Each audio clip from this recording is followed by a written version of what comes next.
Hello and welcome to the latest installment of My Dad Listens to This. I'm Juliet, the daughter. And I'm Kevin, the father. The dad. Both. Both is good. And this week we are talking about the greatest hits of Run DMC. So, Dad, what do we need to know? Okay, first, the firsts. First rap act to chart in the top 40 more than once. First and only rap act at Live Aid. First to have a top 10 album. First to be on the cover of Rolling Stone. First to have a #1 album on the R&B chart. First to hit with platinum and multi-platinum albums. First to perform in a major arena. First to get on MTV. First musical group sponsored by a sports brand, which we'll get into later. And first to be nominated for a Grammy. Everybody got that? Good. Because there will be a test later. Yep. Okay, now, Darryl McDaniels was born May 31st, 1964 in Hollis, Queens. His unwed mother surrendered him to the New York Foundling Home. He was a ward in foster care until the McDaniels family adopted him. He was raised Catholic, attended Rice High in Manhattan, and later St. John's University in Queens. He became interested in rap after hearing Grandmaster Flash and the Furious Five. In 1978, he taught himself to be a DJ after buying a turntable and mixer with his older brother after having a comic book sale in their neighborhood. His 10 best comics. Later that year, he sold the equipment after his friend, Joseph Run Simmons, got his own turntable and mixer. Run was recruited into hip-hop by his older brother, Russell, who would go on to found Def Jam Records along with Rick Rubin. And the funny thing is, it's like they were really tight, obviously, with Russell Simmons and also with Rick Rubin, but they never signed to Def Jam. Anyway, Run DJ'd for Curtis Blow and was known as DJ Run, son of Curtis Blow, which Curtis probably looked and said, "That's not my kid." Once Run got his own equipment, he convinced DMC to start rapping. DMC would not perform in public, but wrote rhymes and started calling himself Easy D. They started hanging around 2/5 Park in Hollis, hoping to rap for DJs who performed and competed there. One of the most popular was Jason Mizell, also known as Jazzy Jace. Run and DMC rapped for Mizell and became friends. Russell helped Run record his first single, Street Kid. It didn't do anything, but Run wanted to record again, this time with DMC. But Russell refused, not liking DMC's style. After they graduated high school, Run convinced Russell to record him in DMC, along with Mizell, now known as Jam Master Jay. Allegedly, Russell changed Easy D to DMC after the DeLorean Motor Company, which was Russell's favorite car company, which kind of sounds fishy. DMC also meant Devastating Mic Control, or Daryl Mack. And he named the group Run DMC. DMC later said they hated the name. Really? They wanted to be the Treacherous 2 or Dynamic 2. When we heard that shit, we was like, oh, we're gonna be ruined. Oh, God. The name went on to be one of the most famous group logos ever and has been sampled and parodied many times. Like if you go into Boneheads, Yeah. they've got a version of that shirt there. Oh, cool. Russell sent Profile Records a demo cassette of It's Like That and got the group a record deal. It's Like That hit number 15 on the R&B chart, and the album Run DMC came out in 1984. It was produced by Russell Simmons and Larry Smith. They broke the one-hit wonder curse with the follow-up singles Jam Master Jay, Hard Times, and the landmark Rock Box, which fused rap and hard rock. Run DMC's rise started the decline of old-school hip-hop. Musically, their style was stripped down, and so was their look. Nothing flashy, just Kangol hats, leather jackets, and unlaced Adidas shoes. Is that why you wore a Kangol? No. Oh. I can't remember why I got one. Still have it. Anyway. Well, it's a different one from the ones that they have. Ah. Their 1985 follow-up, King of Rock, was also produced by Simmons and Smith. 4 singles were released: King of Rock, You Talk Too Much, Jam Master Jammin', and Can You Rock It Like This? King of Rock became extremely popular video on MTV. Oh, the reason I got the Kangol was because Vavoo, when he was alive, he wore a similar hat, and I thought, I want something like my grandfather has. And Vavoo got it from Run DMC. No. You never know. Run DMC performed at Live Aid in the summer of 1985, and later that year were featured in the movie Crush Groove. In 1986, they teamed up with Rick Rubin to make Raising Hell, one of the best-selling rap albums of all time. They were almost done recording when Rubin thought they needed the song to appeal to rock fans, thus the lead single, Walk This Way, an Aerosmith cover. The original intention was just to rap over a sample of the song, but Rubin and Jay insisted on doing a complete cover version. Run and DMC really needed to be talked into doing it. Steven Tyler and Joe Perry were called in to contribute. The song hit number 4 on the Hot 100, and it resurrected Aerosmith's career. Yep. They owe Run DMC big time. The band's song, My Adidas, led to a $1.6 million deal with Adidas. Makes sense. Even more on that later. They hit the road on the Raising Hell tour, which lived up to the name in the form of rival street gangs fighting. They followed up with the Together Forever tour with the Beastie Boys. In 1988, they released Tougher Than Leather, which moved away from rock, more towards a sample-heavy sound. It didn't do as well as Raising Hell, but they were still cranking out hits such as Run's House, Beats to the Rhyme, and Mary Mary. Later in 88, they made their second movie, also called Tougher Than Leather. It bombed. Ooh. In 1990, they released Back from Hell, which featured ill-advised attempts at New Jack Swing, which merged hip-hop and contemporary R&B, and then Troublish. Troublish? Oh, no. DMC was turning into an alcoholic. Jay was in a car accident and also survived 2 gunshot wounds in 1990. Troublish! And Run was accused of rape, though the charges were dropped. Run and DMC turned to the church, and Run later became an ordained minister in 1995. Yes, Reverend Rund. Reverend Rund? Reverend Run. There you go. His past tense would be Reverend Rand. Anyway, in 1993, they released Down with the King, which hit number 1 on the hip-hop charts and number 7 on the Billboard Top 200. The single Down with the King would be their last hit. Jay went on to be a producer and mentor for such acts as Onyx and 50 Cent. Run remarried and focused on being a reverend. DMC also got married and focused on his family. But the group continued to tour. Run wanted to record again, but DMC was getting tired of it all. He had bouts with depression and got addicted to prescription drugs. Oof. Eventually, the group went back into the studio, but it was tense. Run wanted to return to the hard rock rap of the early days, but DMC wanted to go into a more introspective direction, having become a fan of John Lennon and Sarah McLachlan. Wow, yes. that's a mix. I read he would listen to her song Angel every day when he got up. And he would eventually record a version of it with her. Is it any good? I have not heard it. I'm sure it's out there somewhere. Run recorded anyway, with lots of guest stars. DMC sat out most of the sessions. He appears on only 3 tracks. The album came out in 2001 and did okay. People were just disappointed that DMC was just on 3 tracks, and that was kind of it. The group toured with Aerosmith. Performing got DMC out of his depression, even though he was suffering from an inoperable vocal disorder, reducing his voice to a mumble. Eesh. But now it was Run who was tired of hip-hop, so he quit. In 2002, Jam Master Jay was shot and killed at his recording studio in Queens. Oh, shit. His murder remained unsolved until August of 2020. Why, did BuzzFeed Unsolved do an episode or something? I don't know.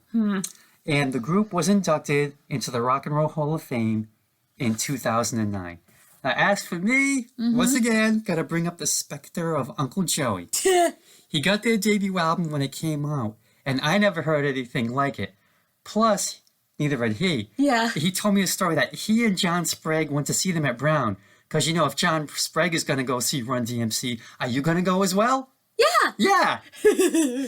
Uncle Joey's going, oh, God, no, they're going to keep bringing that up. Are we going to explain the backstory? No. No. When they came out and started performing, Uncle Joey's reaction was, what the hell is this? Where's the band? He really did not know what to make of it. Oh, really? It was just so new. He said about a month after the concert, they became huge. So he can say he was there. Before they were famous. At the beginning. Nice. Yep. And Mike was a huge Run DMC fan, especially of the Raising Hell album. And, I'd go over and he would just play it all the time. And I originally got their 1991 Best of Together Forever, but I didn't play it a lot. And then Greatest Hits came out in 2002, and I bought that one and listened to that one a lot more. I think it's a much stronger set. And let's find out what you think of it, shall we? All right, let's dive in with our first track, King of Rock. And my first question was, if this is a Greatest Hits album, why not open with It's Tricky? And you realize from reading the lyrics that's because this song is a better intro to who the group is. I think this definitely was my first time hearing rock music being used to underscore rap rhymes, and I don't know if this was a stupid question when I wrote it down. Well, it's stupid now because you explained it, but I wrote, was this common back in the day, or was this an example of throwing things at the wall and seeing what stuck? No, this was unheard of. This was just like so new. Okay, so yeah, they're basically saying we might not be conventional, but you will respect us, damn it. Yep. I mean, they made the devil sell his soul, which, if I'm being honest, I want to hear that story in a full song. For an introduction, it's good. By itself, it's just okay. The musicians are great, though, keeping the music steady and still managing to occasionally show off while these guys spit rhymes. Yeah, that's it. Okay. You gotta... This is from King of Rock. DMC, which in this song can mean devastating mic control, or D's for never dirty, MC for mostly clean, serves notice. He is the king of rock, and you had better believe it. He and Run spend the rest of the song telling us they are the shit, and they can back it up. They rock and rap harder than anyone else. Eddie Martinez provides lead guitar throughout. My favorite lines are, I'm Run from Run DMC, like Cool from Cool and the Gang. And there's three of us, but we're not the Beatles.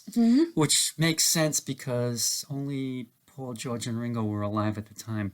And the ending, we're causing hard times for sucker MCs because they don't make no songs like these, period. And no one was. Case closed. Great song. And yet, at that time... Yeah? It was looked on as unusual for a black man to say he was the king of rock. Like, everyone forgot about Chuck Berry and Little Richard from the beginning days of rock and roll. Yeah, what the hell?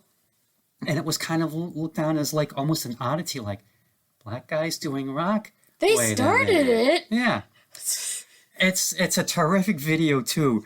Run and DMC show up at the Museum of Rock and Roll and meet up with gatekeeper Larry Bud Melman from the David Letterman Show, who's trying to deny them entrance because it's a rock and roll museum. Oh, and he looks at them and says, "You guys don't belong here," and starts laughing maniacally. At one point, DMC steps on Michael Jackson's glove. Run does a Buddy Holly imitation. Oh, cool. Both have looks at disbelief watching Little Richard footage. And they unplug a TV with Jerry Lee Lewis at the piano. Good. And put a Kangol on the bust wearing a Beatles wig. And convert Larry Bud, who winds up wearing a Kangol looking as street as only he can. You get a chance, check out the video. All right. Okay, next track. It's tricky. The first time I really remember hearing this song was when it became a viral sound on TikTok. So, Dad was asking me to explain this, so here I go. The premise of each video was that while this played in the background, a person tried to choose between two things they liked equally, chocolate or vanilla, cake or pie, etc. Sometimes it got very niche, like favorite actors playing Batman or Superman, but it was also fun to see what people liked. It got so popular that even Gordon Ramsay made a video with his daughter. And it's still on there somewhere. I still have it saved. Now, before listening to this song in full, all I was really able to appreciate was the intro. Because it pulls you in really quickly and absolutely slaps. But now, it makes me appreciate how hard it must really be to be a good rapper, especially if people come up to you on the street and ask you to perform something out of the blue. These guys are saying, we'd love to, but it's really hard to rap like that. That's why rap improvisational groups like Freestyle of Supreme are impressive. Run DMC also describe how fame can be really hard, especially when there are incidents with fans, such as when a girl named Carol follows you everywhere. Hope whatever happened with her ended up okay. And then you realize it was extremely hard for these guys because they were trailblazers, and they had the added pressure of being the best of the best, so it's even trickier to be good. And the fact they were able to convey all of this in a song is a testament to their writing, so they have nothing but my respect. Yep, this is from Raising Hell, in which the guys prove it is tricky to rock a rhyme by splitting lines with each other and yet not disturbing the flow. Yep. That's just impressive the way that they trade off. Everyone is after the guys with demands from all of New York. And in the city, it's a pity because we just can't hide. Tinted windows don't mean nothing. They know who's inside. And to the girls who even bother my poor father because he's down with me. Love that line. Singing the chorus was a thing in the basement at Whole Foods. Really? I'm not sure why, but it was. I mean, someone would just start with it's tricky to rock around. That's right. And it would just pick up and just spread throughout the basement. Man, you could have made a TikTok at Whole Foods. Yeah. If you get a chance, check out the video. It's hilarious. Penn and Teller are in it. Oh, wow. And the ending is hysterical. I don't want to give it away for you because Okay. you have to watch it. It's great. But yeah, I mean, these guys are just so impressive with not even like how they write, but how many words they can cram into lines. And it's just flawless execution. And I'm sure they had to practice and practice and practice until they got that flow. It's just impressive. Yeah. Next track, Beats to the Rhyme. Did they get in trouble for sampling James Brown? I don't know. This was at a time where it was kind of like you could almost kind of sort of get away with that. And then Okay. the lawyers started cracking down. Okay, because I know sampling is a huge controversy in hip-hop and rap, but it'd be interesting to know what happened. Well, it was like until a lawyer started smelling blood. Oh, okay. It was like, what? We can make money off of this? Let's go. Because there was an album the Beastie Boys did called Paul's Boutique, which is so incredibly sample heavy that it could not be made today. Wow. Because they would have gone broke just paying for all the sample rights. Gotcha. I also think this may be the only song to successfully combine rap, James Brown, and a recorder. It shouldn't work, but it does. Also, this might give parents flashbacks to when their child had to learn recorder in elementary school, like me, so proceed with caution. There's also one part that sounded a little familiar. Was the guy saying dick in your mouth Tom Kenny? Because it sounded like SpongeBob when he's yelling. I don't know. I'm most likely wrong, but it sounded uncanny. I wasn't really focusing on the lyrics this time since there was so much in the music, and it makes me wonder, when does emphasizing music and rap become detrimental to the lyrics? It must be quite the precarious balance to strike, and I don't know if they got it right with this song. I think it becomes detrimental if you can't really back it up. This is from Tougher Than Leather, and samples are prominent, mostly James Brown and yelling something naughty. That's Sam Kinison, who was a comedian at the time who just part of his thing was like, "He would scream like this!" Oh, okay. to make his point. Huh. He died many years ago. Okay. But he was like popular at the time. And I can see why this would upset some of the fans, as it's a departure from Run DMC signature bare bones sound, but I don't have a problem with it. Okay. Next track. Can you rock it like this? I try. Translation, you think you could do a better job? This is for every nitpicky fan who, instead of offering legitimate criticism on a song, just go on Twitter and whine about what happened to my favorite band, which all of us have been when words fail us. But behind the scenes are artists burning both ends of the candle and still cranking out hits despite their splitting headaches, nosy reporters, and kids trying to get a bite of their food. Stabbity stabbity with my fork. And as they sing about all the Scoopity scoop with your spork. Yeah, and as they sing about all the crap they put up with, you realize with a sinking feeling that you'd never be able to pull off half these songs under the same conditions. So give them respect, unlike Rodney Dangerfield, because they might kill you if you don't. Well, I don't know if they do that. Well, You might get seriously dissed. yes. This is from King of Rock. The guys are getting harassed by everyone. People just want a piece of them, and it's getting on their nerves. But despite it all, they can still rock it like this. And the best lines, like you already said, I'm not Rodney Dangerfield, so give me respect. And you may be big, but our bodyguard's bigger. And yeah, it's just about all the crap that they're going through. It's like, can we just have some peace for a few minutes? Why are you eating my food? Don't make me get up. Do not make me get up. I just realized, you know what that line with the bodyguard reminds me of? That scene in The Princess Bride where Miracle Max is like, beat it or I'll call the Brute Squad. Andre, I'm on the Brute Squad. You are the Brute Squad. Okay. Next track, Walk This Way. Okay, now listening to this song, I have to say, hey diddle diddle with a kitty in the middle might be my favorite euphemism ever. Well, I never really paid attention to the original lyrics. The remix makes me sit up and listen just so I can hear what's being added. And what I hear is a guy raving about his first time with a kick-ass guitar solo. The guitar solo didn't surprise me, it was just cool to hear. And I understand after listening to this track why Run DMC was inducted into the Rock and Roll Hall of Fame, because they knew how to make a rock band rock even more. Which is not easy, because that song was already iconic. This is also from Raising Hell, and I've said it before, and I will say it again.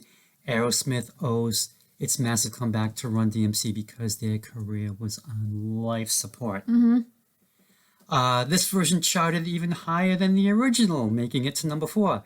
Steven Tyler and Joe Perry sing and play on the song. Great cover. I have never ever gotten sick of hearing it. The rapping is great, and they've gone from trading lines to trading words, which is amazing. Now, as for the video, Tyler was leery of doing it because he was afraid he'd look stupid. Oh. And relations between him and Run DMC were chilly at first. Oh. But things warmed up as the shoot went on. And Tyler and Perry, the only Aerosmith guys in the video, because that's all who Run DMC could afford. They could not afford the whole band. Makes sense. The other three guys are from hair band Smashed Gladys, who may have been semi-popular for a minute. And when you watch the video, for me anyway, there is some sort of symbolism, I guess, because there's a wall between the two bands. They both got their rehearsal space, and they're trying to, rehearse. And it's kind of like, okay, your styles are being segregated. And then Steven Tyler breaks down the wall, and the two musical styles come together. And then the video, it turns into a concert performance, and the payoff is seeing the Run DMC logo descend from the rafters, kind of looking like the Aerosmith logo. Oh, yeah, with the wings. And yeah. Steven Tyler losing his shit when he sees it. It is hilarious. Oh, okay. But great song, great video, just great. All right, next track, Run's House. The only reason I know this song is because Matt Damon starts reciting the lyrics in Dogma shortly after an incident on a bus. Not going to say what that is so I don't spoil the movie. Run is in his element because it says house and it says rules. My favorite lyric in this has to be not a GANG off the street or a UNDMC complete. And him saying everyone wants to be him is true. So I'm going to ask the question that's been on the back of my mind, nagging me for most of this album. Why the hell weren't they the first rappers to get a Kennedy Center honor? Because Kennedy Center people are stupid.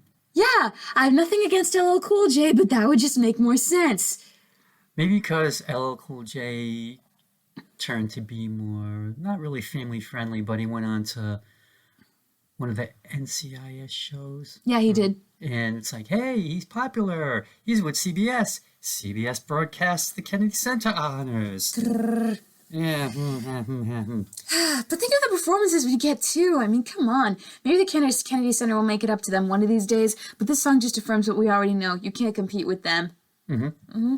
Yep, this is from Tougher Than Leather, and it's like, no matter who's playing in concert, if Run DMC is there, it's their house. Specifically, Ron's house, because DMC's house, just kind of clunky to say. Yeah. And, the song goes on and on and on, and then it stops, and then you get the false ending. And yes, referenced in Dogma, in the bus scene, and I'm going to explain it, where Loki tells Bartleby he can spot a commandment breaker from a mile away, and Bartleby replies, this from the guy who owes him $10, as to which was going to be the bigger movie, E.T. or Crush Groove.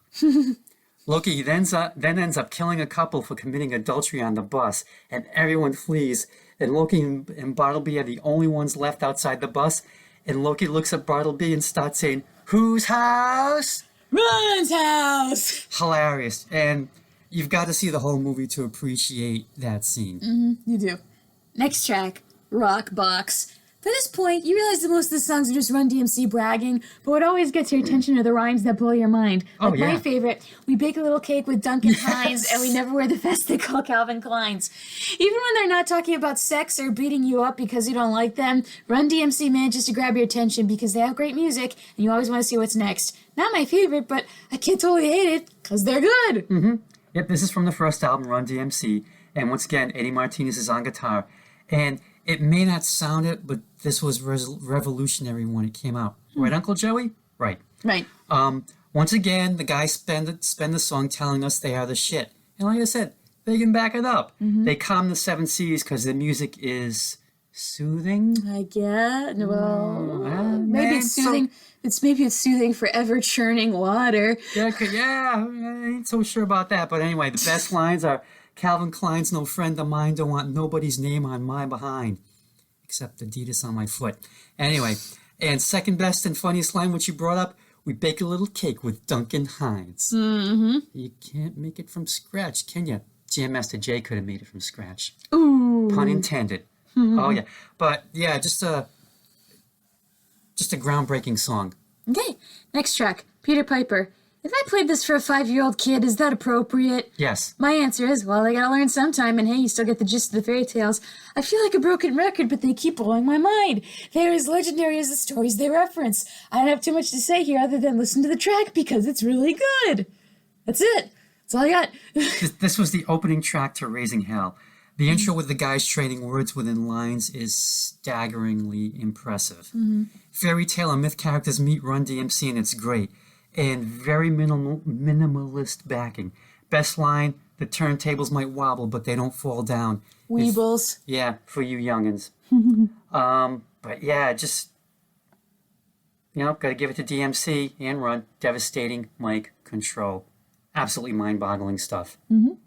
Next track. Mary, Mary. Why you bugging? Now, when I first saw this song, I'm like, at this title, I'm like, that can't be Run DMC. They can't have done that song. But as soon as it started, I realized I heard the song before because I sang this chorus over and over as a kid. Because when the rock kicks in, it's so satisfying. And I have to say, you know who Mary reminds me of? The girl in the Louis Prima song Sam sings about who winds up in jail and wants her man to call her bail. Shouldn't have gone to the airport. Next time! Oh, man. And boy, do these guys have it bad for Mary. Only problem is she's an absolute mess. They're half frustrated with her antics, half obsessed with her. But what I want to know is, if she wasn't an absolute mess, would they still be jonesing for her? That's a good question. Maybe not. Maybe it's just a friend of theirs that they're trying to help out. Maybe not, because they know they're not going to find another girl like her again. Maybe they're into this, and now they're facing the consequences of their own preferences for the first time. Oh, that could be like a fatal attraction kind of thing? Yeah, so either learn to live with her or move on. She's not going to be ignored. This is from Tougher Than Leather. Mike Naismith got the songwriting credit because Mary Mary was originally a monkey song. Oh, okay. And that's Mickey Dolenz that's being sampled a lot singing Mary Mary. Really? Really. Oh, so maybe I am thinking of the Monkees one. Could be. I don't know, maybe I'm thinking of both. And Uncle Mike must have been in heaven because He loves the Monkees. Hardcore Monkees fan, as well as Run DMC. So Run DMC and the Monkees, a combination which Mother Nature never intended. But it works. Unbelievably well. And bugging means irritating, freaking out, or tripping. And the guys are just trying to bring Mary around to get some sense. Maybe they saved her, maybe they didn't. But they tried. Damn it, they tried. Oh well. Next track. Hard Times. Since this song was written in 1983, it makes sense that times are hard. Reagan was president and the 80s recession was about to end. And Reagan was going to make things a hell of a lot worse. Not to mention the crack epidemic was going on and Nancy was on her just say no kick, even though there may be evidence that after a decade of black prosperity in the 70s, the CIA looked the other way as these drugs were funneled into the country and the black community was hit hard. Read Freakonomics by Stephen J. Jubner and Stephen Levitt for more. There's a whole chapter about how drug rings make and distribute their money and how it got to this point. Anyways, you know shit is serious when Run DMC aren't showing off. They have one message to convey. Times are rough, and they're gonna get worse. So if you haven't taken us seriously before, start taking us seriously now and hang in like hell and make the fight good. And the thing is, this song, even to this day, it's not outdated. Nope, unfortunately. Nope. This is the opening track to Run DMC. Hard times have come, but it's nothing new to the guys. They're going to use their strong mentality to beat them. All day I have to work at my peak because I need that dollar every day of the week. It's just a bare bones, stripped down track, and it's almost like, it's almost like they're giving you the news. Like this is like the rap version of CNN. They're just telling it like it is, but they're saying, you can work it out. You've got to do what you can. So in that sense, yes, they are like CNN, because CNN shares their opinions a lot as well. All right, next track, You Be Illin. I Be Illin. Yeah, you. I feel pretty good. Well, we'll get into that a little bit. We have 4 instances of people royally screwing up to the point everyone is asking, why the hell would you do that? Eating dog food for dinner, having bad breath before kissing a girl, which is Newton's third law of breath mints. The action of kissing a girl with bad breath causes the reaction of her throwing up. Saying touchdown while going to see Dr. J in a basketball game. And most mind-bogglingly, even though it's first in the song, ordering a Big Mac and fries at a KFC with only a quarter. I get that inflation is nuts, But when the hell was a Big Mac and fries ever a quarter? These people need a nap and or help. Probably both. Plus, why would you order a Big Mac from KFC? Yeah, that's the point. But also ordering it with a quarter. Quarter went a long way back. No, it didn't. No, it didn't go that far. Not that far. This is from Raising Hell. And I've got to explain, Illin means to behave in an erratic or unpleasant manner. Not, as one of the C's thought, to be sick. The C's thought that they meant sick? Yeah, I want to say it might have been Chris. Mike told me the story where Chris says, "Oh, I be Illin," and Mike had to set him straight as to what that really means. Whoops. This is probably one of the funniest songs that they've ever come up with. Yes. And it proves that they have a sense of humor. And it's, like you said, some lame guy, he's ordering a Big Mac from KFC, yells, "Touchdown!" when Dr. J's playing. It's like, what? Shows up drunk at the party, and I love that Newton's third law. Yeah, I got that from Beekman. And eats a can of dog food. Oh, man. And the funny thing is, at the end, if you listen to the fade out, the guy insists he's not ill and he's chilling. It's hysterical. He's just too blind to see the errors of his ways. Not even the dog food incident. Nope. Next track. It's like that. Huh? It's 1984, and Reagan is going to be president for one more term. The country's going to go to hell in a handbasket, and Run DMC is feeling burnt out. Probably because black Americans at the time were feeling the brunt of suckage the most. It feels like the sequel to Hard Times, where 1 year later, everything has gotten worse, and everyone is just so damn tired. But the group is here to remind you that no matter how worse it gets, you gotta keep going. You should also try to be a nice person and not a prejudiced asshole, because that's not going to help the world at all. That's the way it is. Yep. This also is from the debut album, Run DMC. And yeah, like you called it, it's more hard times, unemployment, high bills, lower pay, telling that guy he should have gone to school, stop playing, stop praying, and do not be a fool who's prejudiced. In bad times, the one who flexes gets successes. Yep, and they'll live in proof of it. Next track. My Adidas.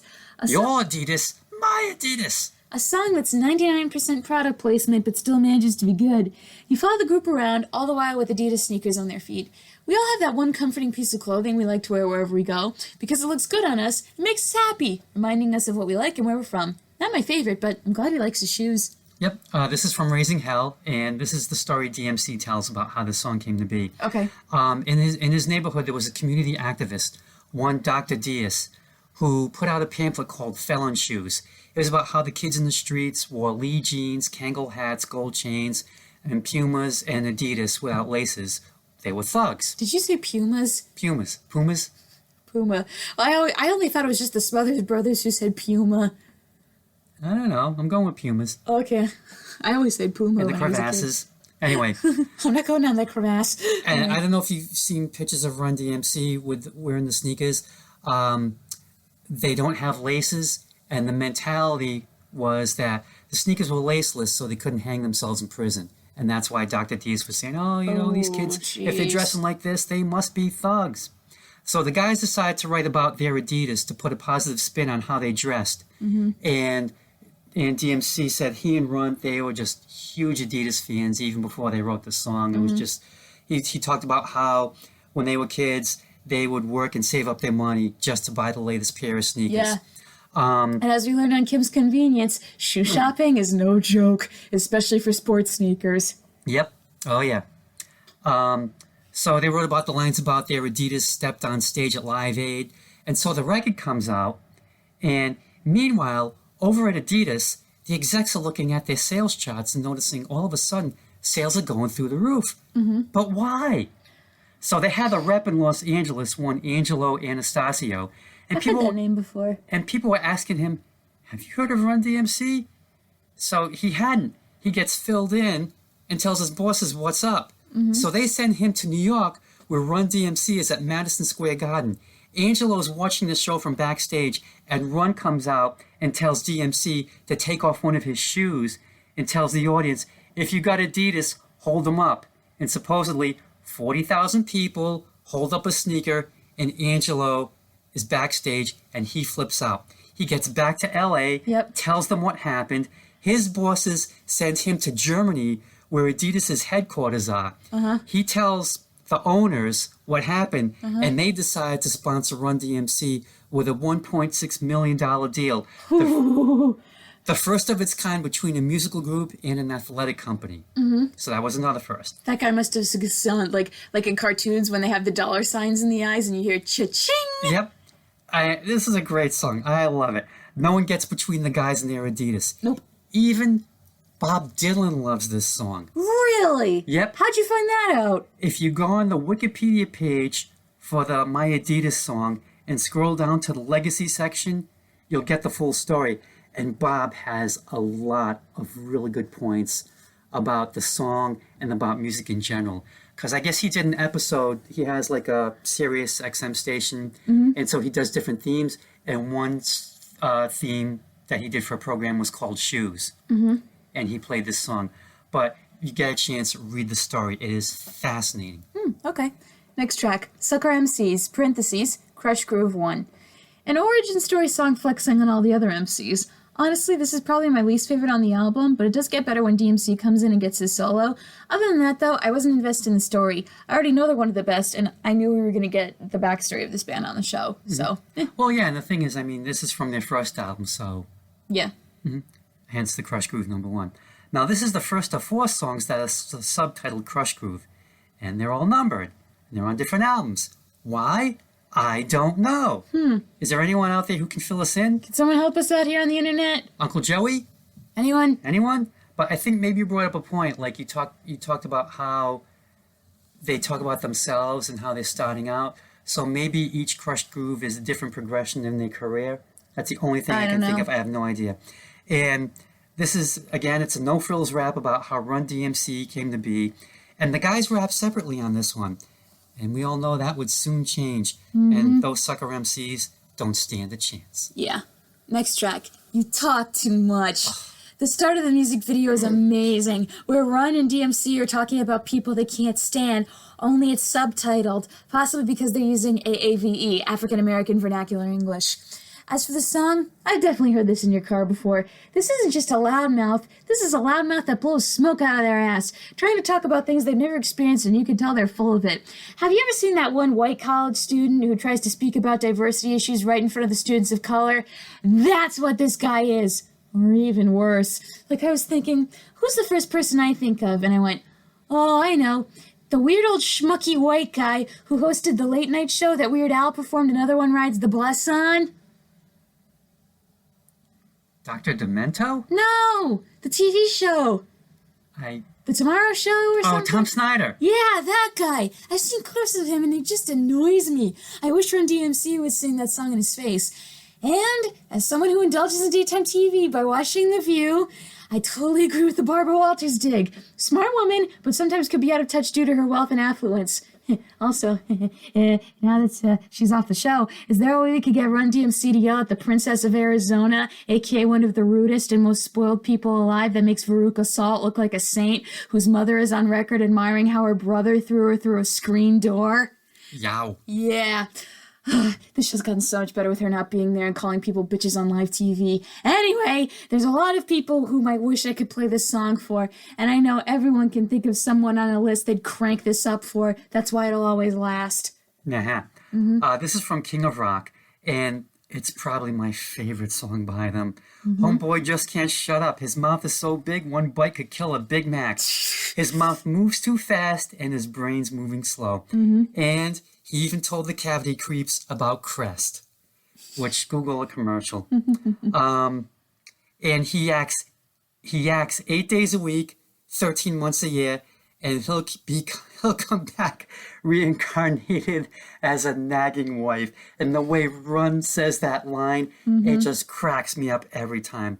And Walter Cronkite, Barbara Walters, and Howard Cosell get name-checked along the way. And this song also reminds me of You Talk Too Much by Joe Jones, which came out in the 1960s, which pretty much trods the same ground, but a little more polite. And it's a good song. Check it out if you can. It's definitely on YouTube. And this is the longest song on the collection. It's just a tick over 6 minutes, but it just doesn't seem like it. It's worth it, yeah. It is worth every single second. And I will leave you with this thought. Better to be silent and thought a fool than to speak and remove all doubt. I try to live up to that when I'm not doing this podcast anyway. Next track, Jam Master Jay. Always nice when the DJ gets a shout out. I guess in the hip hop world, that's the equivalent of rockers thanking the musicians in the band every time they do a concert.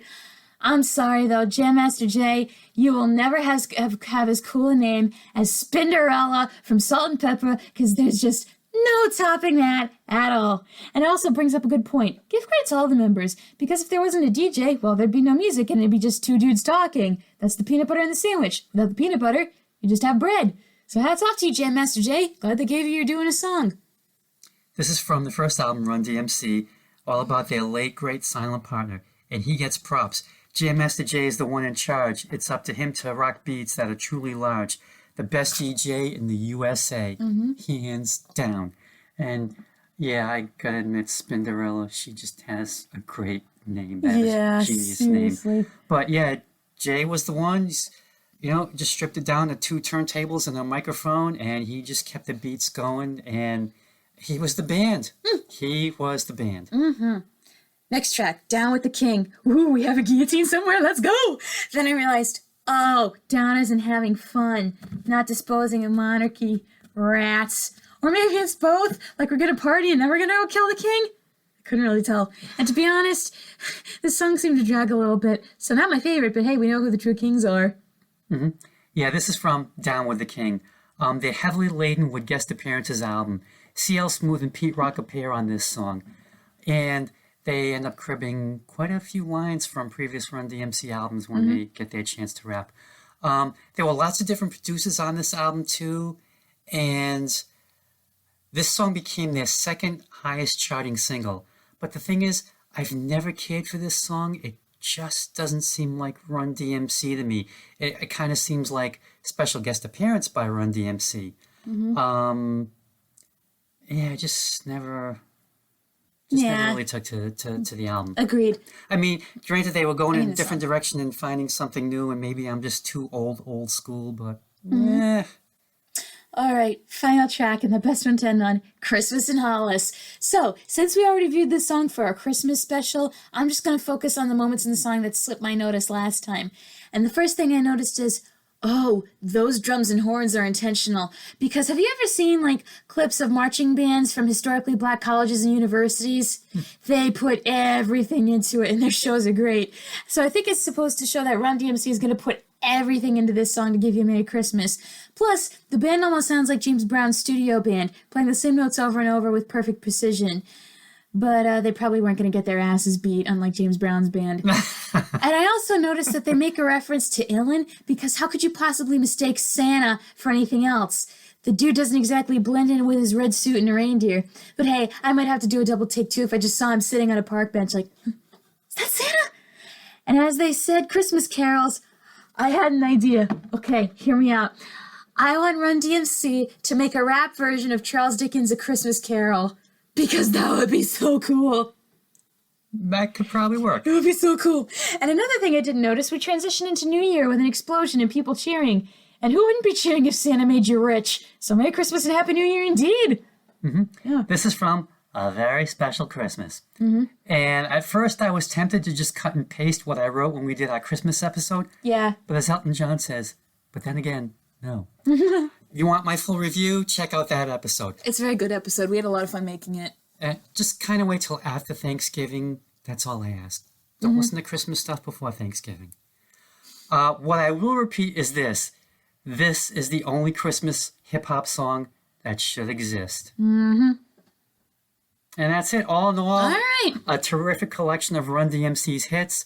It would have been nice if they were in chronological order, but you can't have everything. That bugged me. But you can always reprogram it. For me, this is a must-have. All right. Overall, my thoughts are Run DMC is the best place to start if you're exploring rap and hip-hop for the first time.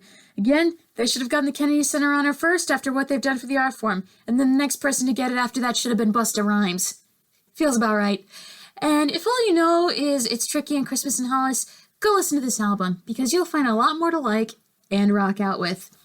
All right, as always, thank you for listening to the latest installment of My Dad Listens to This. Like, comment, subscribe, and all that jazz. If you follow me on social media, I post the episodes there. If you're friends with my dad, tell him what you want to listen to, and he'll email it right to your inbox. Thank you for listening to My Dad Listens to This. We will be back next time with another album to nitpick and gripe about. Dad, anything you want to say before we say goodbye?